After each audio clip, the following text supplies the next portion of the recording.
Hello, Mamaverse. I'm Cheryl McColgan, founder of Heal, Nourish, Grow, which is an ultimate wellness, healthy lifestyle, and advanced nutrition website. I'm also the author of 21 Day Fat Loss Kickstart, Make Keto Easy, Take Diet Breaks, and Still Lose Weight.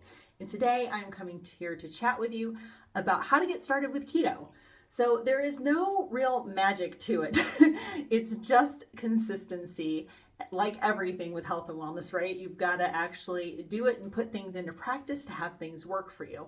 So first, let's start with the definition of ketosis, because I think everyone at this point is pretty familiar with keto and the keto diet, as we like to call it. But what does it even mean? It's not a food. It's not a particular, there's many variations of the diet, but what it is ketosis is a metabolic state.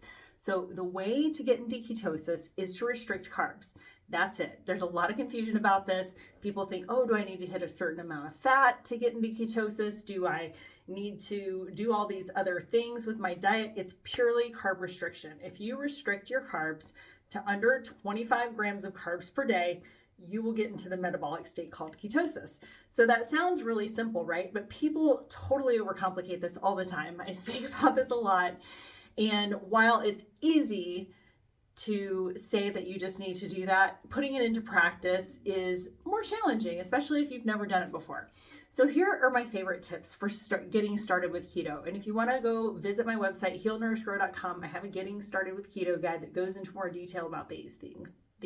But basically, what you'll want to do is start slow. I know everybody wants to just jump right in.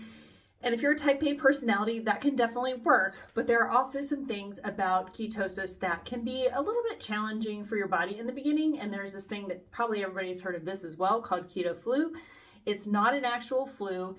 It is just your body's response to changing to this different way of metabolism, and it can be combated in some ways, but the best way to combat it is to just move into ketosis slowly. So what you'll want to do first is, for a couple of weeks, you'll just start by cutting out the most obvious sources of carbs. So getting rid of sugary drinks, getting rid of pasta, rice, potatoes, that sort of thing. So the very obvious sort of carbs. And of course, I forgot to mention, probably the most common one is bread. So you'll start cutting back on those things, or maybe totally cutting them out. You can approach that in a couple ways. You can cut them out just on certain days. So maybe one day you have a day with no bread, no rice, no pasta, and then maybe the next day you're a little bit more moderate on those things until you make the transition more fully. But the way I really recommend to do it is to just start with less carbs each and every day. So start by putting less sugar in your coffee. Start by cutting back on the sodas. And some people do this, I can't even imagine, but you drink 5 or more sugary sodas a day, maybe cut it back to 2 a day. So I would say on a daily basis, to me, is what I definitely recommend, starting to eat lower carbs. So get rid of those obvious sources, bread, sugar, sugary cereals, all that kind of stuff. Just start cutting back. And so do that for a few weeks, maybe even a month. I mean, if you can go even slower, that's better. But the problem with us is, as an American society, right, we are masters of wanting immediate gratification. So people just want to go really hardcore really quickly. But in my experience, that makes it less sustainable. Like, people are more likely to quit doing these things if they jump into it too quickly. So if you do it slow, that's really going to help a lot. Once you get past those first few weeks of going lower carb and your body is adjusting to that, then eventually, if you truly want to get into ketosis, you'll need to restrict carbs more. And for a lot of people, that's going to mean tracking for a little while. So at my website, I have a lot of resources on this. There's a lot of free apps out there that you can use to track your macros.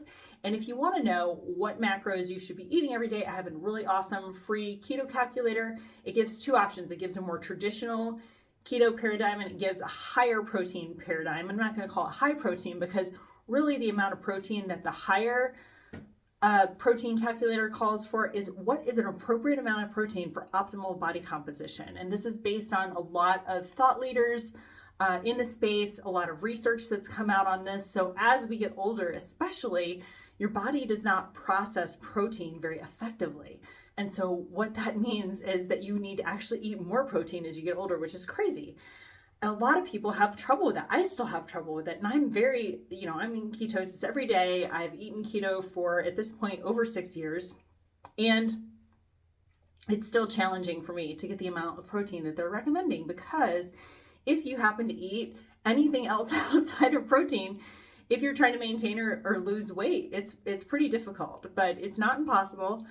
I don't want you to worry about that for right now, though. I'm just giving you some background, because protein is very, very, very important, and you should be prioritizing that every day. So I would say prioritize protein. And so for me, what that means every single meal is I'm eating my protein first.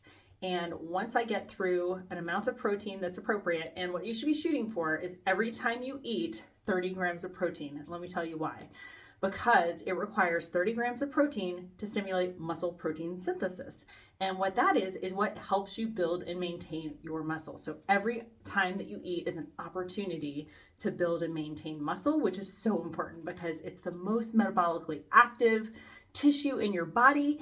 And that's what's going to help you really be in a good place where you can maintain or lose weight and start to really change your body composition. So I hope this was a good introduction to keto for you. Don't overcomplicate it. Just start reducing your carbs. And if you want to get to a place where you're truly in ketosis, I have tons of resources for you. And thank you to the Mamaverse for inviting me along to be part of this project. I am so excited for what they're doing, and I'm really excited to connect with all of you mamas out there. So anyway, I'm signing off. Cheryl McColgan from Heal, Nourish, Grow, and I hope you have a wonderful rest of your day.